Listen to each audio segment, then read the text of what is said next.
ওসমান হাদি ভাইয়ের স্ত্রীর এক বক্তব্যে সারা দেশ তোলপাড় হয়ে গেছে। বিস্তারিত দেখতে থাকুন এবং সর্বোচ্চ শেয়ার করুন। আমাদের আরো কিছু আকুতবায় সৈনিক আছে, হাসনাত আছে, সার্জিস আছে, আসিফ আছে, ব্যারিস্টার আরমান আছে, ব্যারিস্টার ফুয়াদ আছে, ব্যারিস্টার শাহরিয়ার আছে।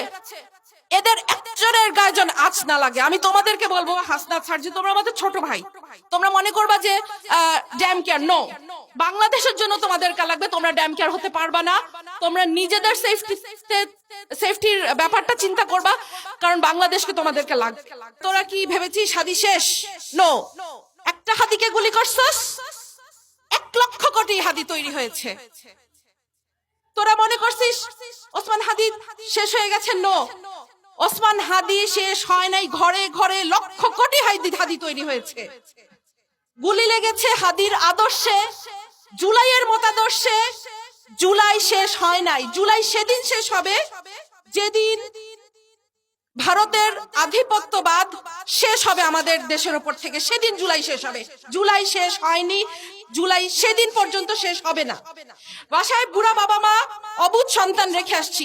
হাদি শিখিয়ে দিয়ে গেছে, হাদি শিখিয়ে দিয়ে গেছে যে আল্লাহর জিম্মায় সংসার, বাচ্চা কাচ্চা ফেলে রেখে এসে রাজপথে কিভাবে বসে থাকতে হয়, রাজপথে কিভাবে ল্যাটকা মেরে বসে থাকতে হয়, হাদি শিখিয়ে দিয়ে গেছে। হাদি আমাদেরকে স্ট্র্যাটেজি শিখিয়ে দিয়ে গেছে যে তোমরা কিভাবে রাজপথ দখল করবা, কিভাবে রাজপথ না ছাড়তে হয়, হাদি আমাদেরকে শিখিয়ে দিয়ে গেছে।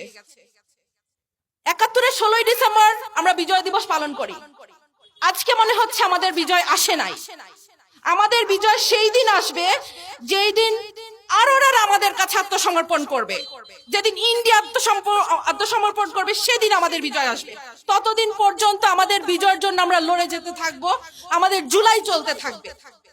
সরকারের কাছে আবেদন, এই গ্রামে গঞ্জে শহরে সবখানে ১৫ থেকে ৪৫, বিবেচনা ক্রমে ৫০ পর্যন্ত মানুষদেরকে সামরিক ট্রেনিং দিতে থাকো।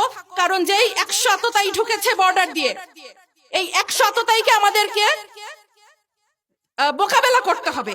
সেই আততায়ীদেরকে মোকাবেলা করার জন্য যে শকুন থাবা উঁচিয়ে রেখেছে চারিদিক থেকে ইন্ডিয়া, সেই ইন্ডিয়াকে আমাদেরকে মোকাবেলা করার জন্য আমাদেরকে ঘরে ঘরে মা বোন ছেলে মেয়ে নির্বিশেষে ট্রেনিং দিতে হবে, কারণ আমাদেরকে এদেরকে মোকাবেলা করতে হবে।